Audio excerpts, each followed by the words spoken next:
Crazy. Iran actually fired missiles at us military base in Qatar.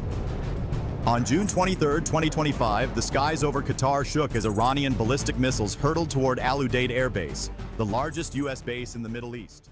Unbelievable. Iran has just stepped over a line the world never imagined it would. June 23, 2025, the night sky above Qatar was aflame as Iranian ballistic missiles flashed across the sky heading towards Al Udeid Air Base, the largest U.S. military base in the region. Fuel depots blazed into fireballs, steel barracks collapsed into dust, and explosions filled the desert sky. The consequence was catastrophic. 47 American troops dead, over 160 injured. America's defenses, Patriot interceptors, THAAD batteries, and CRAM guns, struggled valiantly, downing over 80% of the incoming fire. But the handful that made it through cut with surgical accuracy. And Washington did not wait. In a matter of hours, President Trump signed the order. 15 American strike fighters equipped with bunker busters, 60 Tomahawk cruise missiles fired from warships, and waves of electronic warfare aircraft were going to rip into Iran's most defended nuclear facilities. But here's the searing question. What was Iran so reckless to do, directly attack America? And could the US actually disable Iran's nuclear program in a night? Let's trace back how it all began. It was a peaceful Qatar night sky, but within Iran, mobile launchers were already in motion. Precisely 2:14 local time, the launch command was given. Dozens of Shahab and Sejil ballistic missiles thundered heavenward, their blazing tails slicing through darkness.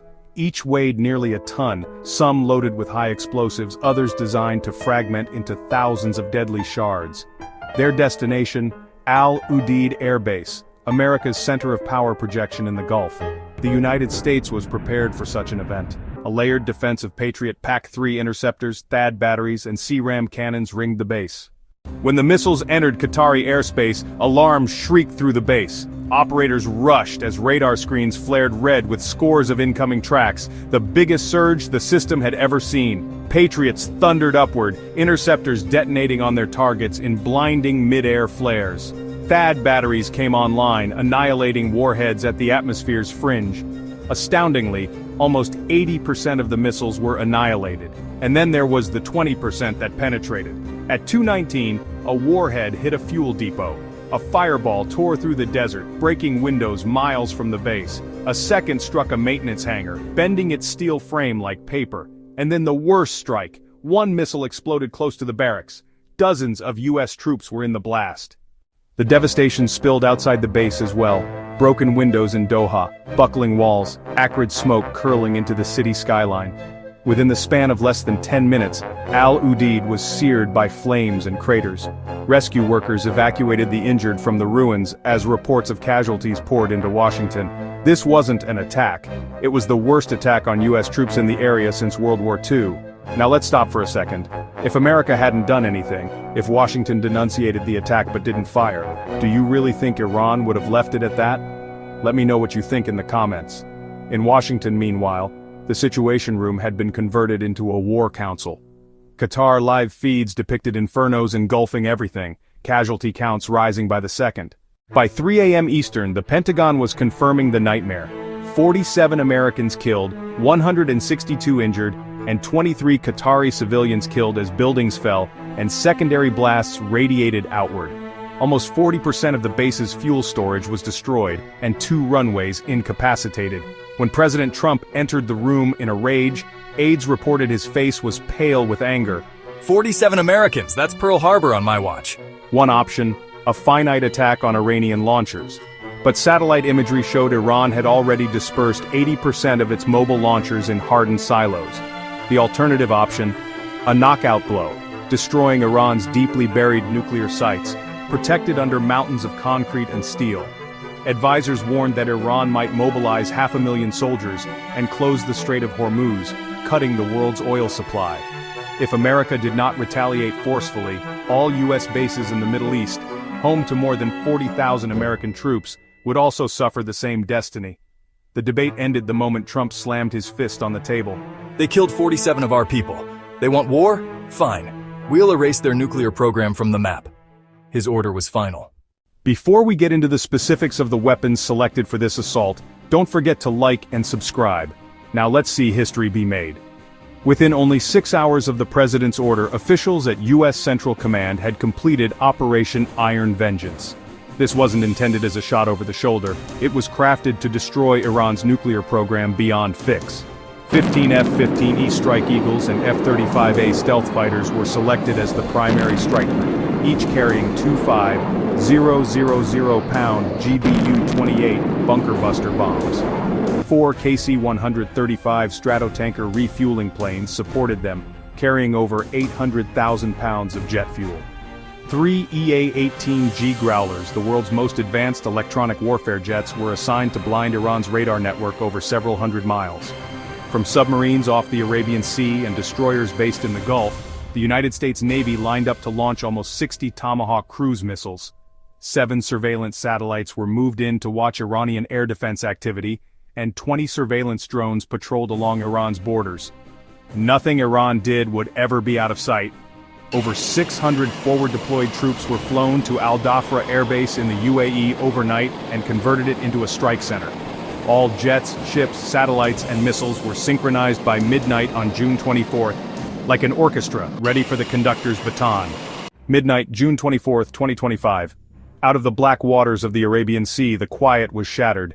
Dozens of U.S. Tomahawk cruise missiles erupted off American destroyers and submarines, soaring into the darkness. Each 20-foot-long, nearly 3,000-pound missile skimmed mere treetop level at 550 miles per hour, too low for most radar to see. Iranian coastal defenses blazed minutes later as command centers and radar antennas disappeared in pinpoint blasts. Meanwhile, 3 EA-18G Growlers cut across Iranian airspace. Their mission was not to annihilate, but to blind. Iranian operators sat in useless command bunkers gazing at blank screens. We are blind, we cannot see them. And then arrived the primary strike package. 15 F-15E Strike Eagles and F-35A stealth fighters poured into Iran at medium altitude. The stealth F-35S, radar-absorbing skin and angular profile making them invisible to most radars, penetrated deep into enemy territory. The initial targets: Iran's Natanz nuclear enrichment complex. Seismic sensors throughout the region detected the quakes as 5,000 pounds of explosives drilled deep beneath the surface and then exploded, shredding steel, granite, and reinforced bunkers in a burst of flame. Simultaneously, F-15E Strike Eagles dropped their payloads on the Fordow enrichment plant, hidden deep beneath a mountain. The earth shook like an earthquake miles away, described by the witnesses. Whole underground facilities crumbled. 12 U.S. long-range ballistic missiles howled out of the upper atmosphere at Mach 5, just short of 4,000 miles an hour. They ripped into Iran's nuclear facilities outside Arak and Isfahan, blasting centrifuge halls, storage bunkers, and workshops to pieces. The destruction was apocalyptic. Fireballs several hundred feet in diameter filled the night sky with a blazing orange dome. Buildings that had stood for decades were reduced to rubble in less than 30 minutes.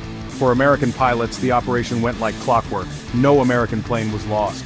At first light, much of Iran's nuclear program was no more. When the world awoke, there were headlines to match. America strikes back, Iran's nuclear program in ruins. Intelligence verified that its nuclear program had been delayed by at least 15 years. Iran wasn't only defeated militarily, it was humiliated strategically. Iranian leaders had boasted for decades that their defenses were impenetrable. In less than 30 minutes, America made those words empty. The price was horrendous. More than 2,300 killed, billions in damaged infrastructure, and 3 decades of nuclear dreams shattered. Even more disastrous for Tehran, however, was that its credibility vanished overnight. Friends who previously had faith in Iran's power started to retool. Regional leaders understood that upsetting Washington incurred costs no alliance could protect them against. For America, Operation Iron Vengeance had its own lessons. The capacity to integrate jets, satellites, submarines, and missiles on 3 continents reminded the world of America's unparalleled global reach. Markets trembled, oil prices skyrocketed, diplomats panicked, but in that tempest, Washington's message was clear. America would not see its troops killed in vain, nor permit threats to its hegemony. For older Americans, the whispers of history were clear. From Pearl Harbor to 9/11s, when America is attacked, the response is overwhelming. June 2025 became part of that tradition. The lesson was the same. Technology evolves, allegiances change, but one thing does not. If you attack America, the reprisal will be swift, precise, and consequential. From June 23 to June 25, 2025, the events were one of the most dramatic showdowns of the 21st century. Iran's missile attack on Al Udeid killed 47 American soldiers, injured 162, and 23 Qatari civilians. But within 72 hours, America's reply decimated 4 of Iran's 5 key nuclear centers. What Iran took 3 decades to construct was left in ruins in under 30 minutes. The pace and magnitude of that blow reminded the world that America's military might, once unleashed, is second to none. But the real lesson was deeper. For Iran, the price of irresponsible provocation. For the United States, proof of preparedness, technology, and alliances. For the world, a sober reminder: regional embers can ignite global flames.